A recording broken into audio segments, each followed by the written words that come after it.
Armstrong கொலை செய்யப்பட்ட பெரம்பூர் பகுதியில்தான் தான் வசித்ததாகவும் உணவு டெலிவரி செய்யும் ஸ்விக்கி உடையில் வந்த கொலைக்காரர்கள் என்ன செய்துள்ளார்கள் என்பது குறித்தும் கூறும் அனிதா சம்பத் அவர்கள் பல்வேறு கேள்விகளையும் குறிப்பாக அதிரடியான ஒரு கோரிக்கையையும் முன்வைத்துள்ளார். இந்த காணொலி தற்போது சமூக வலைதளத்தில் பரவி வருகின்றது.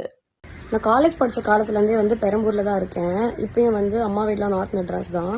உள்ள வரும்போதே அவ்வளோ வைபா இருக்கும். நார்த் மெட்ராஸ் தான் எனக்கு அவ்வளோ பிடிக்கும்.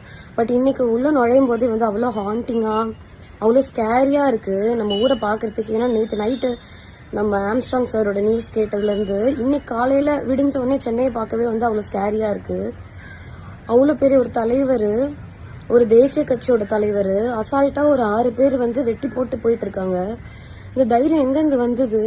அது ஒரு கட்சியில இருக்காரு, கொஞ்சம் ஆளுங்க அந்த இடத்துல இருந்திருப்பாங்க. அவங்களுக்கே இந்த நிலைமைனா, ஒரு சாதாரண வீட்டுல இருக்கவங்க, ஒரு சிங்கிள் பேரண்டா இருக்கவங்க, குழந்தைங்களை வச்சுட்டு இருக்கவங்க, வெறும் வயசானவங்க மட்டும் இருக்க வீடு. இப்போ அவங்க எல்லாம் எப்படி வாழ்வாங்க? இவங்களுக்கு இந்த நிலைமைனா நாங்களாம் எப்படி நிம்மதியா வீட்டுல வாழ்றது? நார்மல் பீப்புள்லாம் இப்போ ஒரு ஸ்விக்கி இருக்கு அப்படின்னா அவங்க அந்த யூனிஃபார்ம் ஏன் போடுறாங்கன்னா நம்மளோட நம்பிக்கைக்காக தான். ஓகே, இவங்க வெளியாள் கிடையாது, இவங்க இதுலதான் ஒர்க் பண்றாங்கன்றதுதான் ஸ்விக்கியோ ஜொமேட்டோவோ ஏதோ ஒரு டெலிவரி ஆப் ஒரு யூனிஃபார்ம் போட்டு வராங்க. அந்த யூனிஃபார்ம் போட்டு 6 பேர் சேர்ந்து ஒருத்தர் இந்த பக்கம் 3 பேர் அந்த பக்கம் 3 பேர் பிடிச்சிட்டு ஒருத்தர் வெட்டுறான்னா அப்ப எப்படி நம்பி நம்ம டெலிவரி வாங்குறது? எந்த ஒரு பொருளுமே வீட்டுல சும்மா ஒரு எலெக்ஷன் டைம்ல நான் விகடன ஷோ முடிச்சுட்டு நைட்டு வரத்துக்கு ஒரு 12:30 ஆயிடுச்சு. ஷோ நைட்டு லேட்டா தான் முடிஞ்சது. ஆட்டோல இருக்கேன், இந்த பக்கம் தேடுறாங்க, அப்படி தேடுறாங்க, பேக் நோண்டுறாங்க, காசு இருக்கான்னு பாக்குறதுக்கு. சாரிப்பா, இது செக்அப் எலெக்ஷன்னால அப்படின்றாங்க. அதுக்கு அவ்வளோ செக்அப் பண்றீங்க, நல்ல விஷயம் தான். ஆனா அதுக்கு அவ்வளோ செக்அப் பண்றீங்க. லைசன்ஸ் இருக்கான்னு கேட்டு அவ்வளோ செக்அப் பண்றீங்க. ஹெல்மெட் போடலன்னா நிக்க வச்சு அவ்வளோ செக்அப் பண்றீங்க. அங்க ஒரு 3 போலீஸ் நிக்கிறீங்க, அவர்கிட்ட போய் பேசுங்க, இன்னொருத்த அனுப்பி விடுறீங்க. கொலை பண்ணவங்க மாதிரி லைன்ல நிக்க வைக்கிறீங்க அந்த இடத்துல.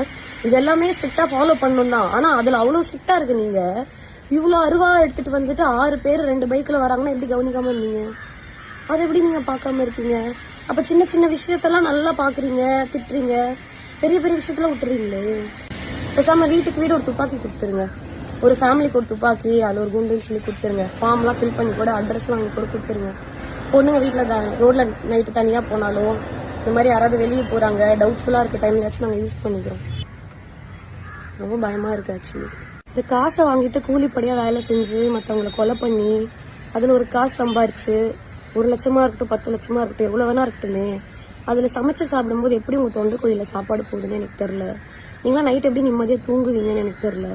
உங்க ஃபேமிலியில இருக்கவங்க, உங்க ஒய்ஃப், உங்க குழந்தைலாம் எப்போ அப்பாக்கு அடுத்து என்ன ஆகும், அவர் யார் அரெஸ்ட் பண்ணுவா, அவர் யாரு கொலை பண்ணுவான்னு பயந்துட்டு தானே வாழ்வாங்க. அப்படி என்ன இந்த வேலையில ஒண்ணு உங்களுக்கு இருக்குன்னு எனக்கு தெரியல. யாராவது அந்த மாதிரி இருக்கீங்கன்னா சப்போஸ் இந்த வீடியோ பாத்தீங்கன்னா ஏதோ ஸ்க்ரால் பண்ணும்போது நீங்க எனக்கு கூட மெசேஜ் பண்ணுங்க. நான் யார்கிட்டயும் அந்த மெசேஜ் காட்ட மாட்டேன். நீங்க எனக்கு கூட மெசேஜ் பண்ணுங்க. நான் என்னால முடிஞ்ச அளவுக்கு எங்கேயாவது உங்களுக்கு வேலை வாங்கி கொடுக்குறேன். மீடியால அன்ஸ்கில்டு லேபர்ஸ் நிறைய பேர் இருக்காங்க. படிப்பெல்லாம் தேவையே கிடையாது. அதுக்கு ஒரு நாளைக்கு 1000 to 1500 வரும். மாசம் ஃபுல்லா நீங்க உழைக்க ரெடினா உங்களுக்கு ஈஸியா 25 to 30,000 ஈஸியா உங்களால வாங்க முடியும். அதுல ஒய்ஃப் குழந்தை நல்லா வச்சுக்கலாம், அதுல உழைச்சு சாப்பிடலாம், சாப்பாடு நல்லா ஒட்டும் உடம்புல, நிம்மதியா தூக்கம் வரும் படுத்தா.